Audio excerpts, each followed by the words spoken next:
The rainbow way up high. Okay, Jimmy, where are you from? I worked in Ladder 43 in the fire department of New York. I was stationed in East Harlem, and I worked for about 28 years for the fire department. Okay. So what was it like that day? You were there at 9/11. Well, it was tough. I had actually been home, and I was outside, and one of my neighbors said that a plane hit the Trade Center. So I had been in the military. I actually used to fly in the back of an AWAC plane. It was a beautiful, clear, sunny day without a cloud in the sky.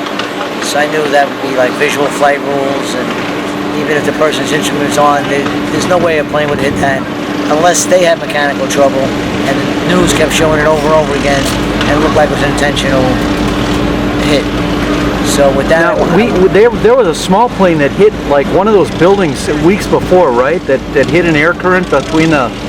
So that's what everybody was thinking, was that it was one of those air currents in New York. I don't really believe that. I believe the FAA and all of them. They knew that. They know the difference. Okay. And just unfortunately, we have a lot of air traffic between Newark Airport, LaGuardia, Kennedy, and most of it doesn't go over the city. But when somebody makes a last-minute deliberate change like that, it's hard to stop. Yeah. I mean, if you're far away, they scramble the jets and everything, but in a city like ours, it's too congested, so to speak. Sure. And what happened then? You got a call. I went to the firehouse, and I met up with some other fellas, 13 of us. We got another fire truck. My own company had already left to go to the Trade Center.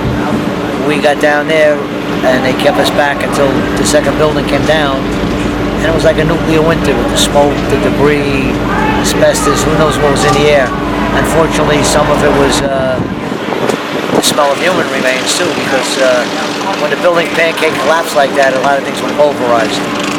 And we managed to go in, and we found, by going down to the stairways to the pad tube, getting to the B tower, the A tower, the B staircase, there was a Captain J. Jonas from 6 Truck that took a woman, Josephine, down, and a Port Authority lieutenant. And there's also guys from 39 Engine. Jimmy McGlynn was the officer then, that were trapped a little below them. They eventually would have got out on their own, but with all the debris, and they actually came down floors. They were thrown down floors when it came down. So we helped them up, get out, get on their feet, and they left the building. And then we found Chief Aponte. Unfortunately, he was passed away. Then the rest of that, after that, was like a recovery effort, because everything you found was somebody was dead or a body part or something. Yeah. The unfortunate part of that, I mean, it was a little gruesome, but it also gave closure, because every night when you worked there a day, there was hundreds, if not 1,000 people outside with pictures of their father, their son, their mother, their daughter, who worked in the Trade Center. And after 2 or 3 days, they called all the hospitals. When that person didn't come home, they felt they were in the pile, the rubble, which, you know, is unfortunate to use that terminology when we're talking about human life. So when you found the body part or a body, we would put on a stretcher covered with an American flag, march it out with honor to a temporary morgue the city had set up, and they were getting hairbrushes, toothbrushes, DNA samples from the families, and trying to set up a DNA database. And the rewarding part of that, it might sound crazy to somebody else, was that we knew we were giving closure to a family or a parent or a daughter. Oh, that's awesome. Now, they said that there was a lot of people that never were recovered. Yes. And they're saying that they probably were incinerated, completely incinerated because of that extreme heat coming down those shafts. Was that pretty accurate? When I got out of the military, I went to college and then I became a steam fitter. Steam fitter is a pipe fitter, welder. And I did a 5-year apprenticeship. In 2.5 years of my apprenticeship, I worked on both towers. And to me, they built those buildings very strong. They had core construction. The main part, the elevator, was the interior part. It had huge, heavy vertical beams. The exterior, which you'll see in pictures, strong vertical beams on the outside, and it's a square acre, 204 by 208. I used to call it a square block till I came to Minnesota. Now I know an acre is 204 by 204. But the horizontal beams were built with truss construction. They're strong and they can hold like 14, 18 inch of concrete, whatever machines they had to. But if you ever watch a movie or even the films in the trailer here, when they put the horizontal beam in place to connect to the vertical beams, they bolted. Now, having been in the service and have worked on the trade center, those bolts, I believe, when the plane hit the 74th floor in that area, you have machine rooms and everything which for ventilation and pumps for the water. When that jet fuel, JP5 or whatever type jet fuel it was, went down on those beams, the heat from those beams, from that jet fuel, expanded the horizontal beams. And I believe after a while, when you heat steel to 12, 1400 degrees, it expands. You expand it a few inches and you shear those bolts. Then I think we get what we call in the fire department a pancake collapse. One floor falls on the other floor.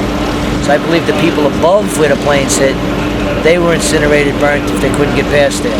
The people below it, they were probably pulverized with the furniture, the telephones, by the impact of floor on the floor and the floor and the floor. Sure, sure. That's why I think they want to recover some of them. Jimmy, how do you handle life after 9/11? I know you were up close and personal, one of the teams going in and finding the bodies, and I know for every success story there was also heartbreak in there. And how do you sleep at night? Well, I believe, I had about a little over 20 years of firefighter, and you go to a car accident, somebody lives, somebody dies, you do a triage, who you work on that person. Fire, sometimes you recover a little baby that's dead. So it's not nice all the time, but you do the best you can, and you have a work way to do it. You go here, you check this person, that person. And it was the same there. And there were times when you're busy searching, again, you get that reward by giving somebody closure, but then there's also the time when you get a break, and you're looking how bad it is. And then I'm saying to myself, after the bombing in 1993, this bombing, the 13, 15 acres, who's going to build there again? Who's going to put the money up for a building? Who's going to want to work there? Who's going to want to be in that area? And the last thing I wanted to see was a 15-block cemetery or desolate place. To me, then the bad guys would win. Yeah. So now, when they built, all 7 buildings are built again. The Freedom Tower of 1776, that's when we got our independence from England. I go by there every now and then to do something. I'll eat a hot dog, have a soda, and I just watch the people coming out of the subway, running into the buildings to go to work, coming out to go to a restaurant. So the bad guys really hurt us, and I feel sorry for the families of those that lost loved ones, especially firefighter friends of mine. But the bad guys didn't win. They didn't change our way of life. So that's kind of a little bit of reward to me. That's right. What's the greatest success story that you saw in 9/11? What was one of the greatest experiences? You maybe found somebody or found something that you said, we're going to get through this. I mean, there's had to be a part of that day where you just looked around and thought, how are we going to get through this? Well, again, like I said in the beginning, my company is fortunate, and these guys would have got out on their own eventually, because they were really dislodged. They came down 3, 4, 5 floors, when the building collapsed, and they were in a famous B stairwell.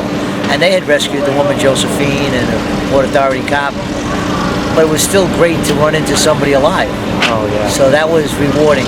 And then I'll be honest with you, for the first 24 hours, I thought maybe there'd be more people coming out. So at the end of 24 hours, then I was starting to come to the conclusion that there were many more people that died than I thought. The other side, it sounds a little crazy, but the times that the plane hit early in the morning on a Tuesday, it was good for the civilian population in a way. Not that you want to see 3,000 people die, but Monday Night Football lets people come to work the next day. It was primary day. Some people stay home to vote. They come in later. It was the first day of school. Some people bring their kids to kindergarten or first grade. The hour in the morning, there's probably less tourists and windows on the World Restaurant, the observation tower. Yeah, and you hear a lot of the miracle stories of people that were supposed to be there. That's what I mean. And didn't show up for work. That's what I'm saying. So the bad part about that, unfortunately, I'm glad that happened for them. Right. But the fire department, we changed tours at 9 o'clock and 6 o'clock. So you might have had a truck company or an engine company that would have had 5 or 6 people on it. Now you had the guys from the night before. The guys came on that day. Maybe one. I think there were companies that lost 12 guys. I had a guy who I worked with as a fireman, Freddie Hill, captain of two or four truck. They lost like 12 guys. Where if it happened at 2 in the afternoon, we would have lost more civilians, but less firemen. But at the end of the day, it's a job, and we do it the best we can. How many hours was that without sleep when that happened for you? Probably about 36. We went down there, and then even over the next few days, you might work 18, 20 hours, and then some of us walk over to St. Paul's Church, sleep in a pew for 4 hours, then come back and work some more. Then eventually, the fire department is a very resilient organization. They set up schedules they took us offline, so I think I worked a 2-week detail. We worked, and then we're good. You work 12 to 14 hours a day, and then mandatory you had to leave. The guys who worked at the firehouse at the same time, they would do a 9-hour tour and then come down and do what they could do. The days you were off, everybody came down. There was retired guys that came from all over. I was hugely impressed. There was a lieutenant, Dennis Oberg, who lost his son. Dennis was a lieutenant 114 truck. His son was 105. There were a group of retired guys. Some came from Phoenix, some came from Florida. And they were with him every day searching for his son. You know, they wanted to be there to give him moral support. So to see situations like that, the camaraderie, the bond, you know, making the best out of a bad situation. Sure. And getting the job done. I mean, and even if the job was recovering body parts and giving closure, that was the job. You know, a lot of people said it's a good thing it happened in New York because New Yorkers have that backbone that doesn't quit. And I'm wondering if that would have happened in like a California or something, what would have happened? I'm sure we would all pull together, but you know what? Everybody in this country is proud of New York, and you New Yorkers that really pulled your weight at that point. I thank them for that compliment for the residents. Myself, I'm a New Yorker. I lived in New York all my life, except when I was in the military. But then again, in the military, I went to boot camp in Chicago. I was stationed for school in Memphis, Tennessee, and Millington outside of Memphis. I was stationed for 3 months in Corpus Christi, Texas. Then I was on North Island before I went to Vietnam in San Diego. So I've been around the country, and I think everybody in this United States bonded together then, and they would have did the same thing in their own area. Americans are tough people no matter where you come from, whether you come from a rural area or big city. Yeah, that's right. How was your health? Did you have any health problems after? I have some health issues, but when I look at other guys, I'm still doing good. And we volunteer to go with the exhibit, and some of us go down to Walter Reed Hospital with the veterans who double, triple, quadruple amputees.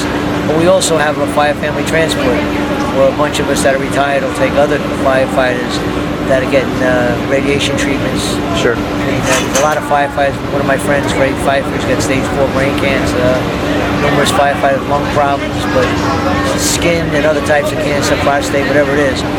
It's like 3 and 4 times the normal population. And I'm glad they extended this droga bill. You know, that helped, but you know, I think we still got a long way to go. Unfortunately, some of us are getting up in years, so I don't know how far we got to go. But there were a lot of young guys there that day too. And not only firefighters, civilians. There, anybody who lived in that area has health problems and things like that too. And we need guys like you that'll stick around and remind the young guys what happened. I don't think we can ever forget that, and I don't believe that we can ever let our country forget that. Especially in the wake of what's going on in the country right now. Well, that's the benefit of the Stephen Silla Tunnel Towers exhibit going around the country. Some of us are surprised. Many areas they teach it.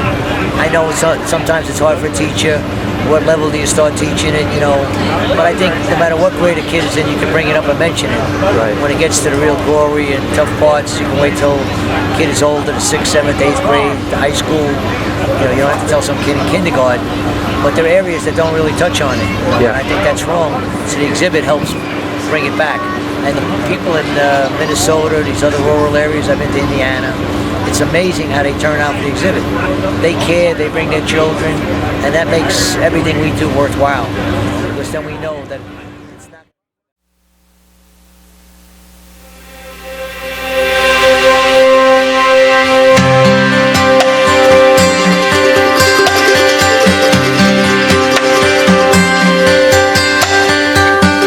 Where were you when the world stopped turning on that September day? Were you in the yard with your wife and children, or working on some stage in LA? Did you stand there in shock at the sight of that black smoke rising against that blue sky? Did you shout out in anger and fear for your neighbor, or did you just sit down and cry? Did you weep for the children who lost their dear loved ones, and pray for the ones who don't know? Did you rejoice for the people who walked from the rubble and sobbed for the ones left below? Did you burst out with pride for the red, white, and blue, and the heroes who died just doing what they do? Did you look up to heaven for some kind of answer and look at yourself and what really matters? I'm just a singer of simple songs. I'm not a real political man. I watch CNN, but I'm not sure I can tell you the difference in Iraq and Iran.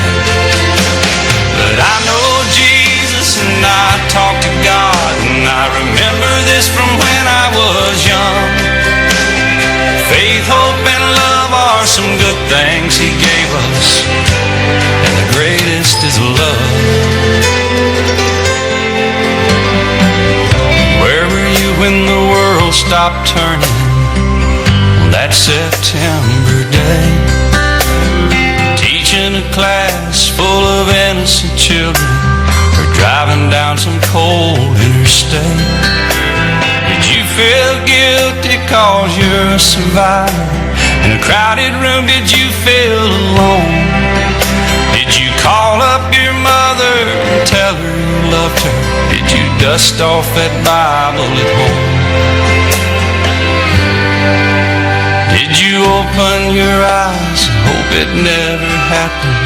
Close your eyes and not go to sleep? Did you notice the sunset the first time in ages? Speak to some stranger on the street? Did you lay down at night, think of tomorrow, go out and buy you a gun? Did you turn off that violent old movie you're watching and turn on I Love Lucy reruns? Did you go to a church and hold hands with some strangers, stand in line and give your own blood? Did you just stay home and cling tight to your family? Thank God you had somebody to love. I'm just a singer of simple songs. I'm not a real political man. I watch CNN, but I'm not sure I can tell you the difference in Iraq and Iran. But I know Jesus and I've talked to God, and I remember this from when I was young. Faith, hope, and love are some good things He gave us, and the greatest is love. I'm just a singer of simple songs. I'm not a real political man. I watch CNN, but I'm not sure I can tell you the difference in Iraq and Iran. But I know Jesus and I talk to God, and I remember this from when I was young. Faith, hope, and love are some good things He gave us, and the greatest is love. And the greatest is love. And the greatest is love. Where were you when the world stopped turning on that September day?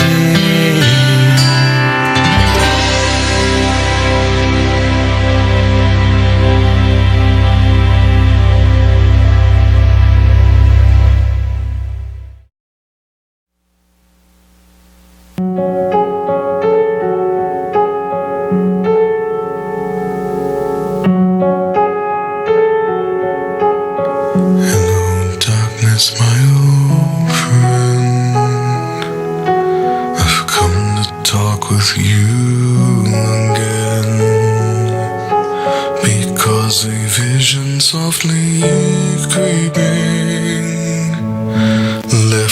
scenes while I was sleeping, and the vision that was planted in my brain still remains within the sound of silence.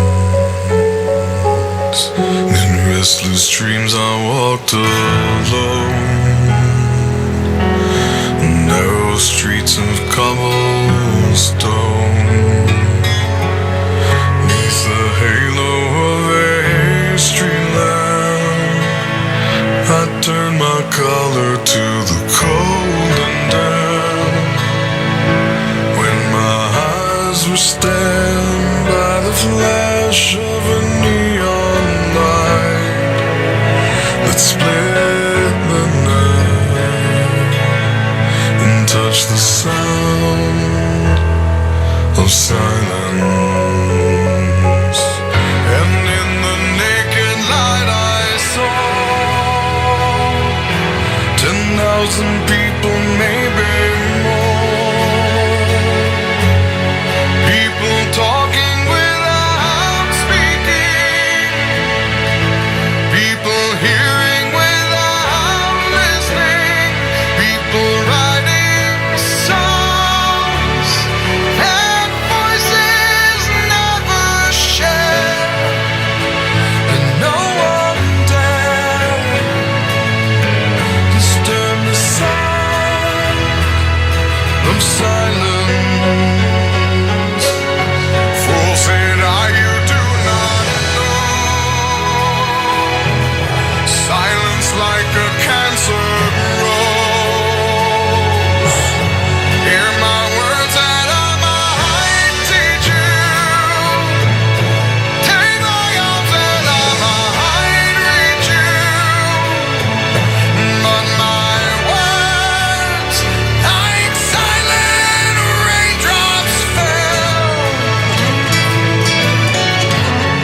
and echoed in the wells of silence. And the people bowed and prayed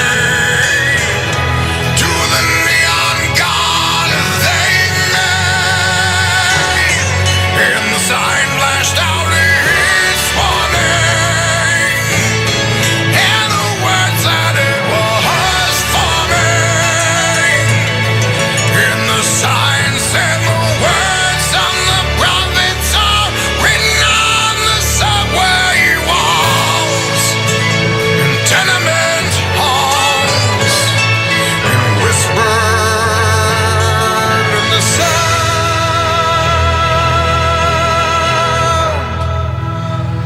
of silence.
true.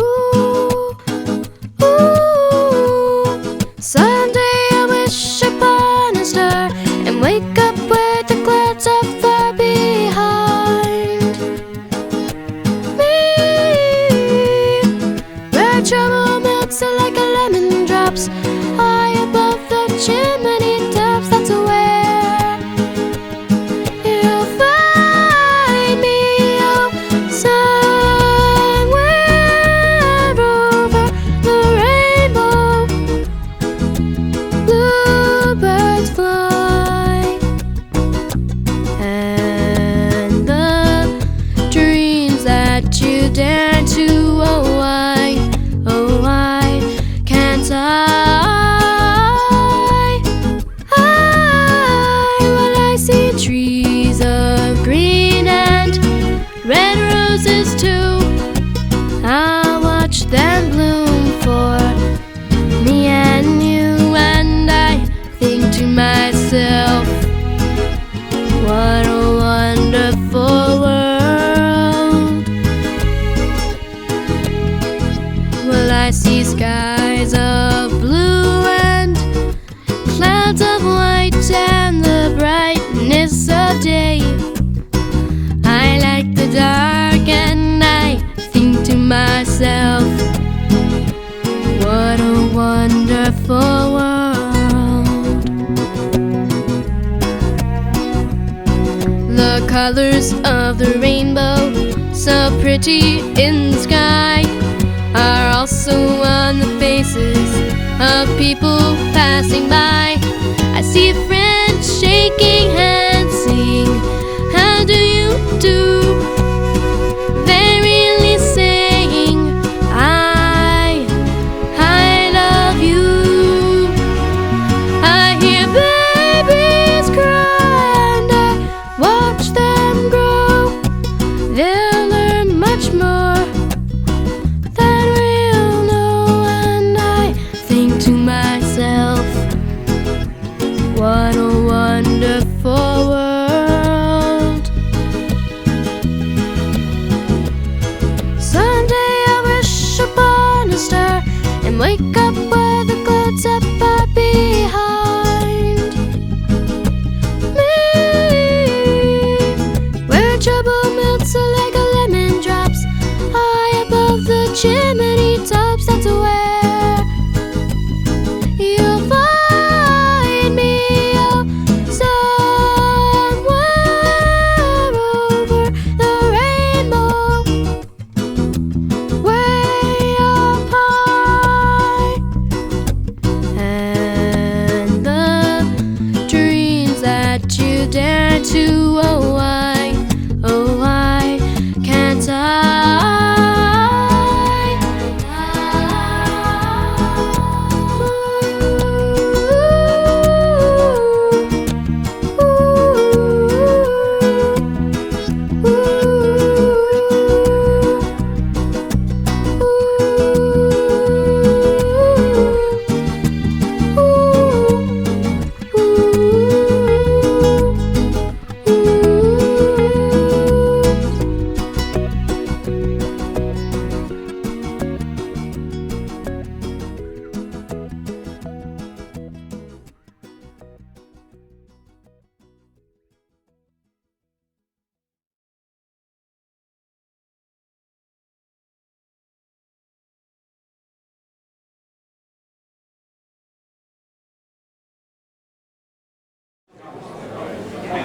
Many of you have seen the video that we've got going around on YouTube and here.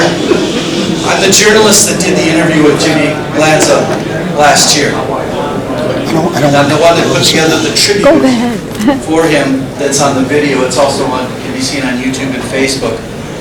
Now, last night, Kurt got up and spoke as being part of the brethren. I represent somebody that Jimmy touched on the outside of the brethren. But you allowing me to come and be a part of you is the same heart that he had towards me. And I thank you for allowing me to speak.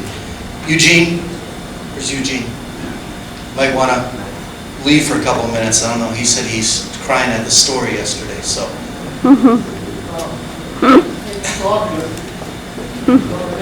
Yeah, there you go.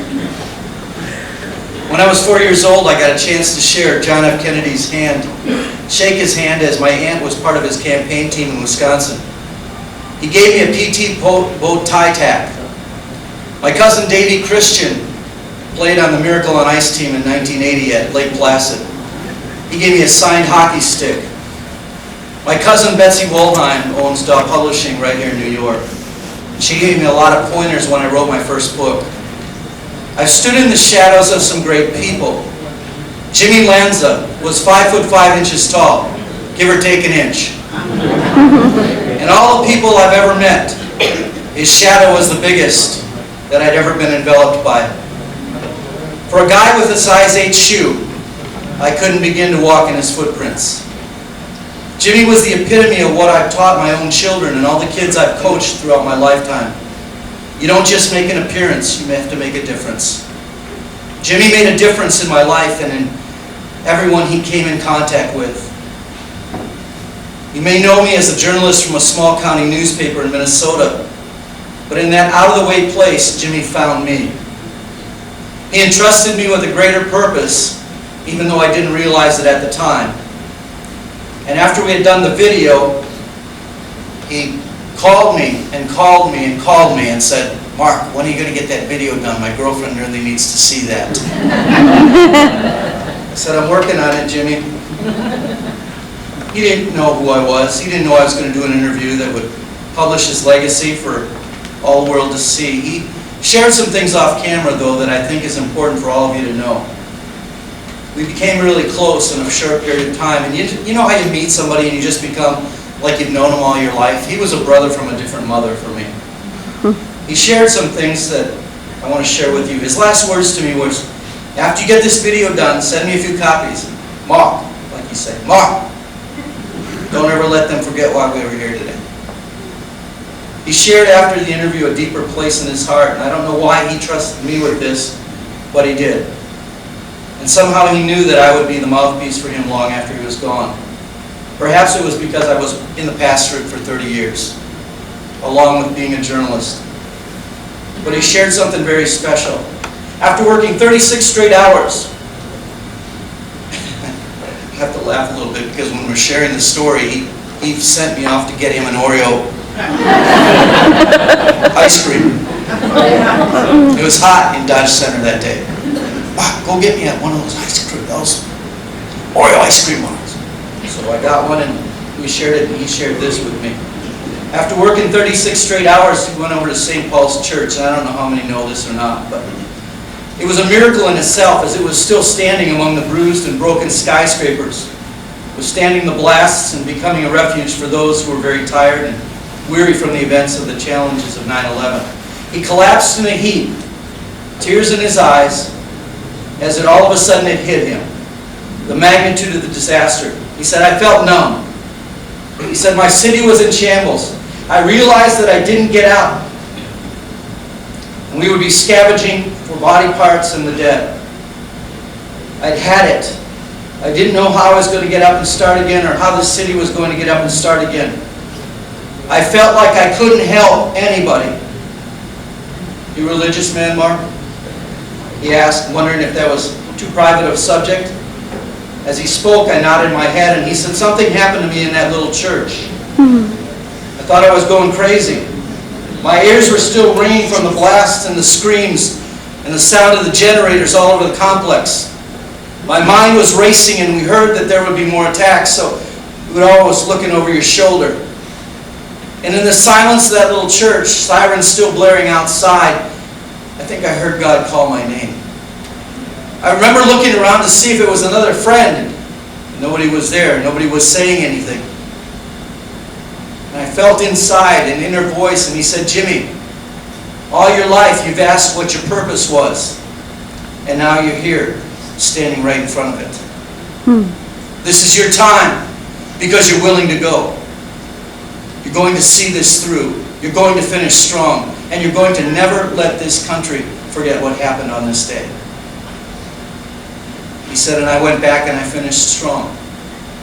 He shared with me how after his whole life there was a restlessness in him that he couldn't share or figure out. But after 9/11, there was a calm that came to his life. Well, perhaps it was because he knew if he could get through those months, he could get through anything. But when a man finds his purpose in the crisis, something turns inside of the heart. When your life makes contact with another human being in need, there's a spark of hope. And that's why this man was on fire every day of his life. Jimmy always had hope. Even to the end, he was encouraging others concerned for his family and for his company. When a man finds purpose in his crisis, something turns in the heart. Something happens in your perspective. And after 9/11, there was a calm that came to him that he never had. The story that I wrote, I talk about sitting in my office in Grand Rapids, Michigan on that day. Cool September morning, working on rewrites for a novel I was crafting. And a phone call, a plane crashed into one of the Twin Towers in New York. I just figured it to be a freaky, oh that's interesting story. When I heard the words that took me from the pages of my passion to the front page of America, another plane hit the other tower. I was thrown face first into history with the rest of this country. And we all began to rewrite the memoirs that would be forever remembered as simply as 9/11. It was a day that would forever connect every American to the same page of remembrance. Everybody knows what they were doing on 9/11. A moment in time that shoots every lucid thought back to the morning when just a hint of autumn had come calling.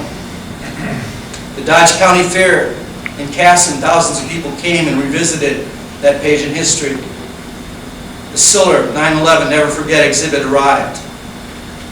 Watching people, I watched them line up at the exhibit all week long. I saw firsthand a people that would never forget as they exited that exhibit. I realized that although it had been 15 years, the tears had not yet dried. And perhaps they never will. On Saturday, my profession afforded me an incredible opportunity to sit down and speak with one of the firefighters who was there on that day we'll all remember. He told his story of a time that he will never forget. We all had an agenda for that day. Every one of you had an agenda for that day when you got up. Nobody remembers what that agenda was. It was a day that took control of every schedule, every task, every thought. And certainly it changed not only the day, but the destiny of Jimmy Lanza. We must remember that to share again and again the events of that infamous day takes a special heart beating inside of a hero.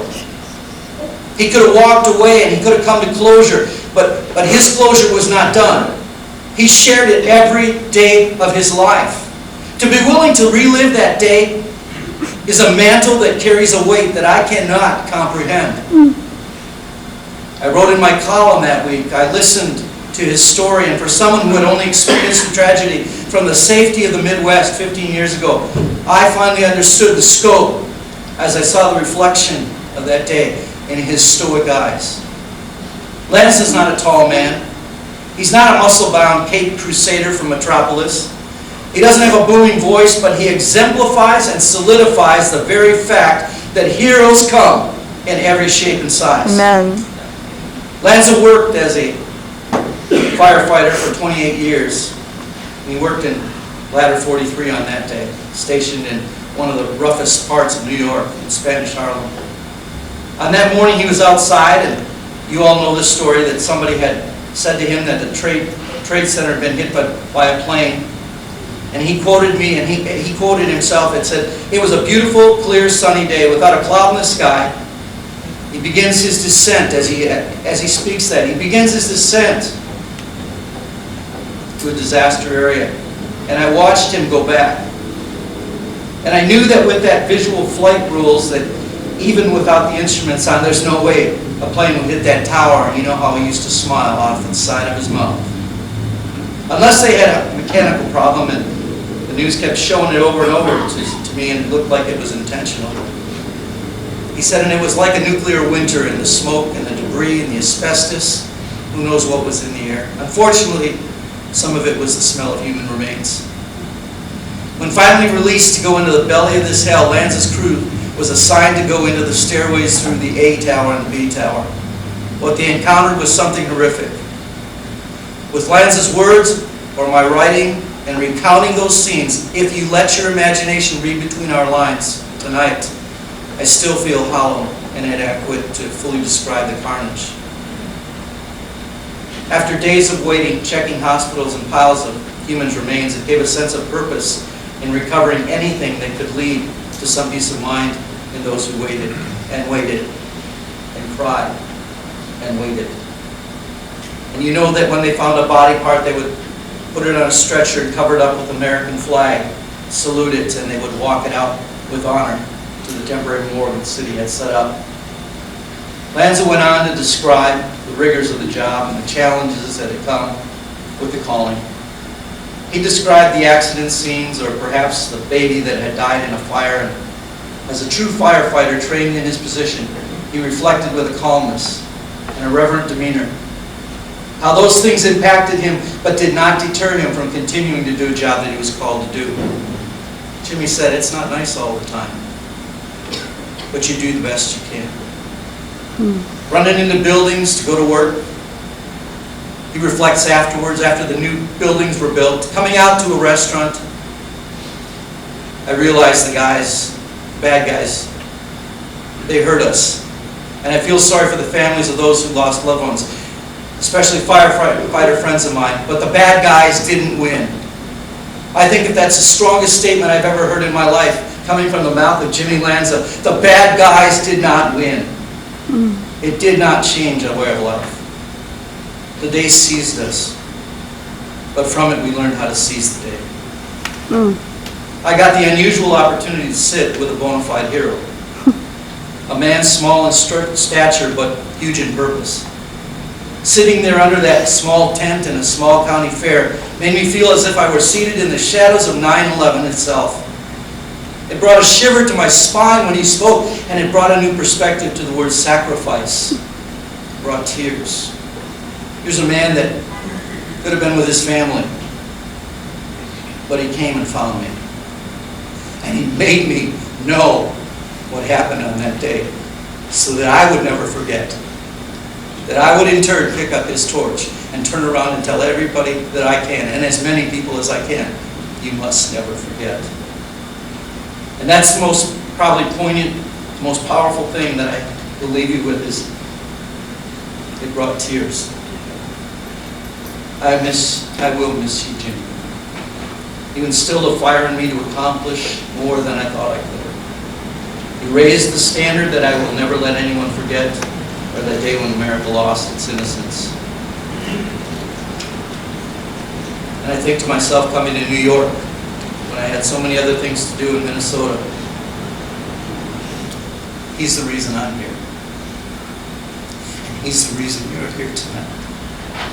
And we must never forget this man. And we must never forget what he did.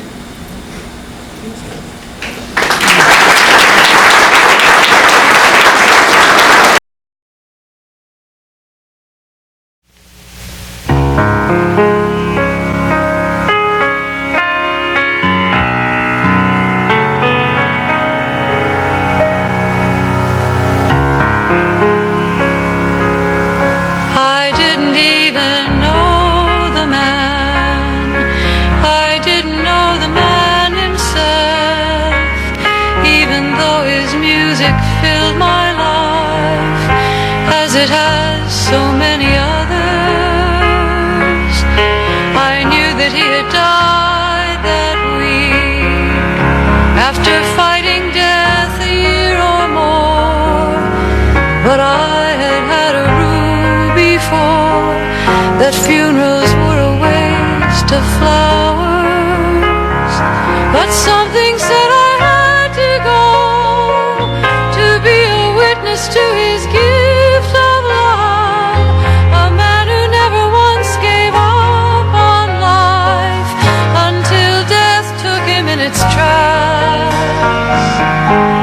The people stood around the church, 10,000 people there they say or more. Black and white and rich and poor, together they were there to say farewell. In New York City it had rained that day. The streets were silver and the sky was gray. In the church the music sailed and sang, and seemed to fill the air with shining sun. The man was a hero. He played the music of our souls. He knew that we all have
Detail and salute.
Ready, two.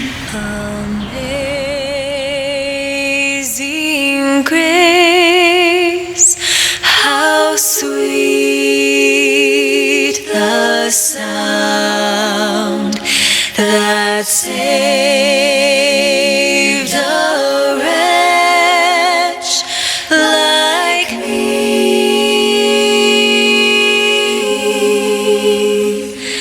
I was lost, but now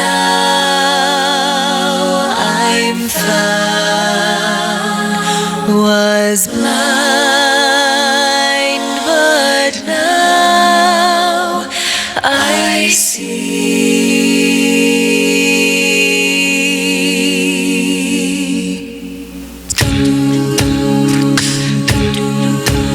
Through countless dangers, doubts, and fears, I have already come.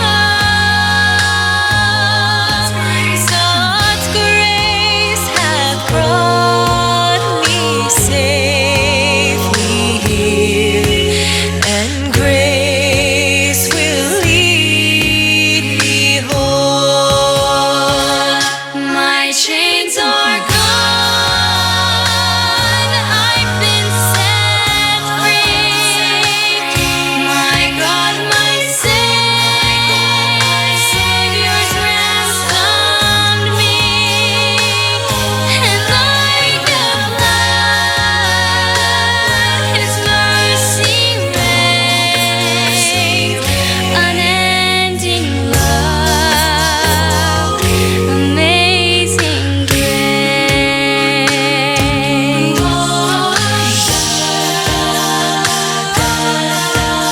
His guiding hand shall be my stay, His strength with me abide.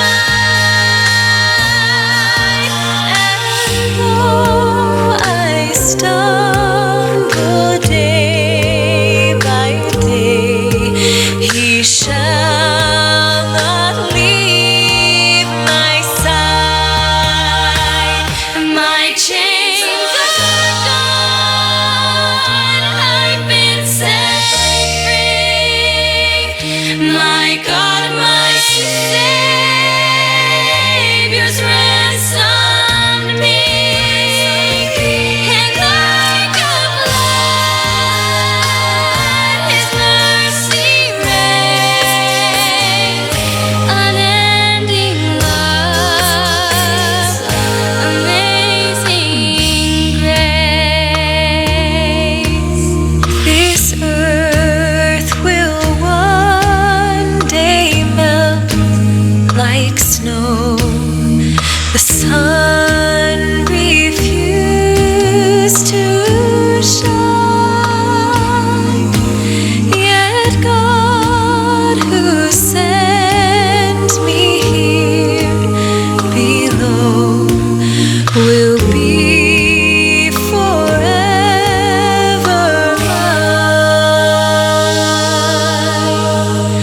He'll be forever mine.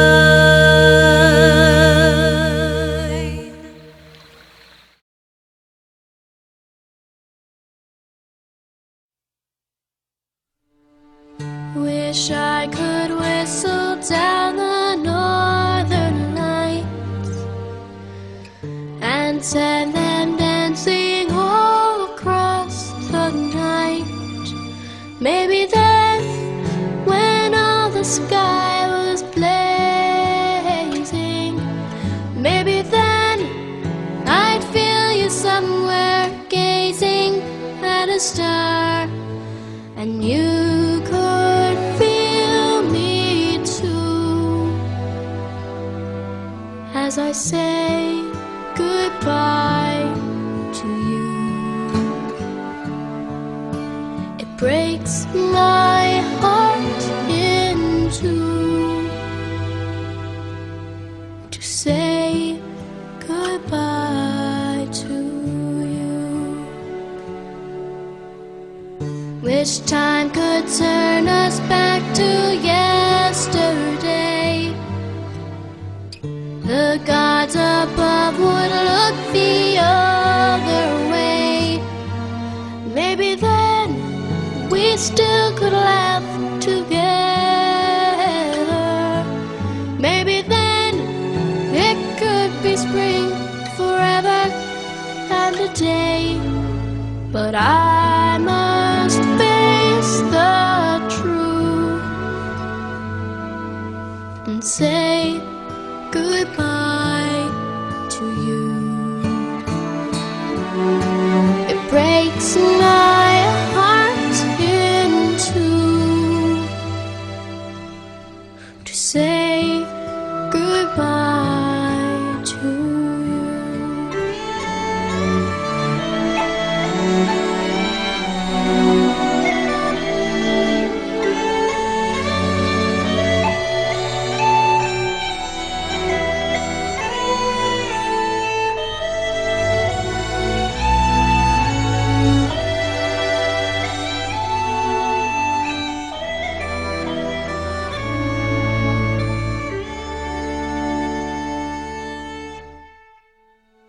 Wish I could whistle down the northern lights and send them dancing all across the night.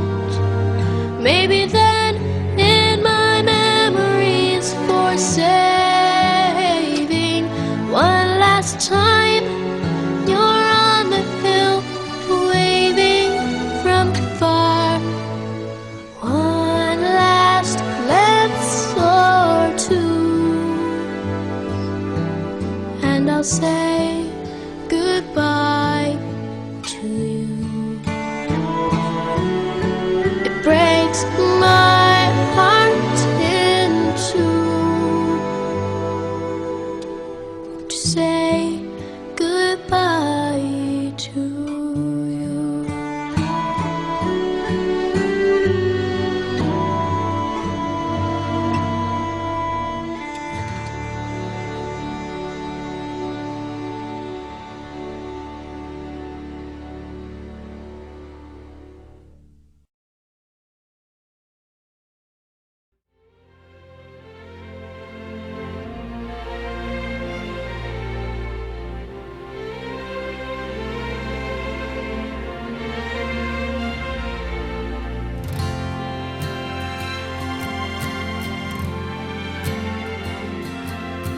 You're in a better place, I've heard 1,000 times.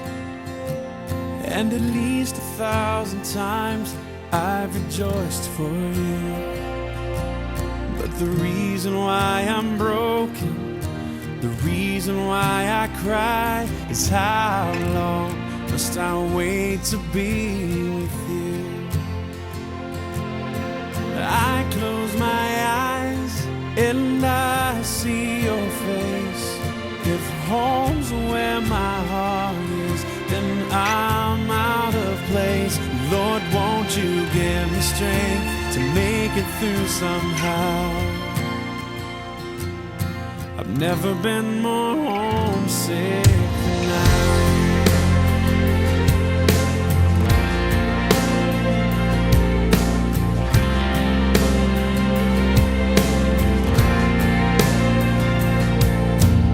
Help me, Lord, 'cause I don't understand your ways. The reason why I wonder if I'll ever know. But even if you showed me, the hurt would be the same. 'Cause I'm still here, so far away from home. I close my eyes and I see your face. If home's where my heart is, then I'm out of place. Lord, won't you give me strength to make it through somehow? I've never been more homesick than now. In Christ, there are no goodbyes. And in Christ, there is no end. So I'll hold on to Jesus with all that I have to see you again, to see you again. And I close my eyes and I see your face. If home's where my heart is, then I'm out of place. Lord, won't you give me strength to make it through somehow? Won't you give me strength to make it through somehow? Won't you give me strength to make it through somehow? I've never been more homesick than now.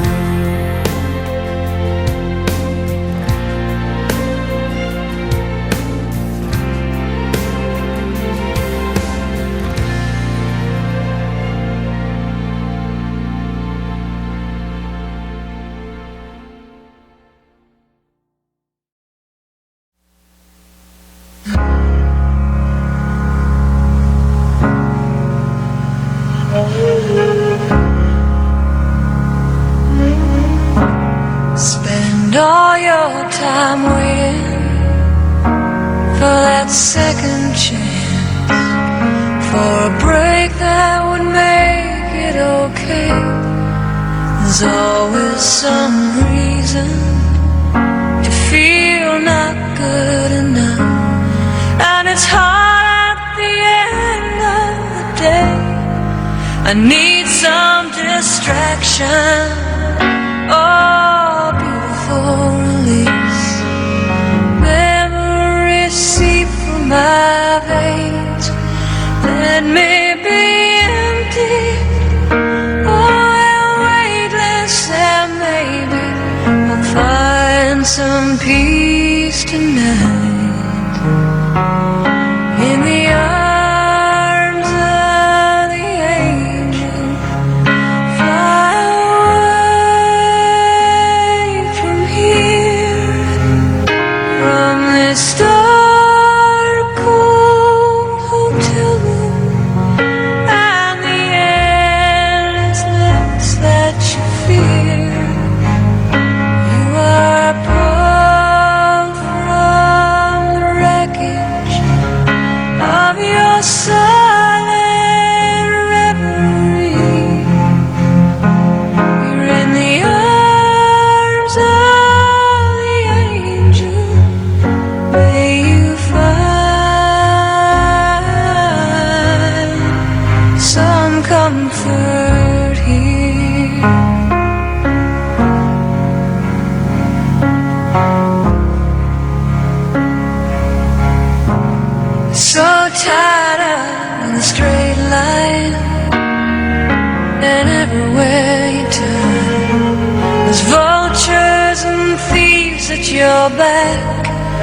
Storm keeps on twisting.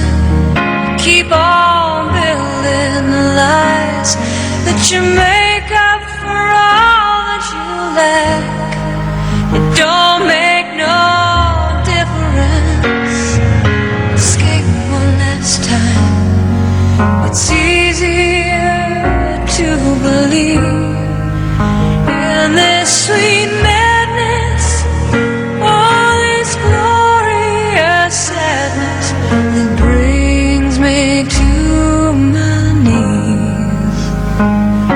In the arms of the angel, fly away from here, from this dark cold hotel room and the endlessness that you fear.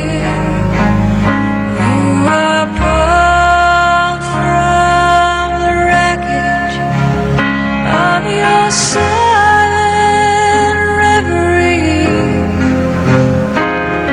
In the arms of the angel, may you find some comfort here.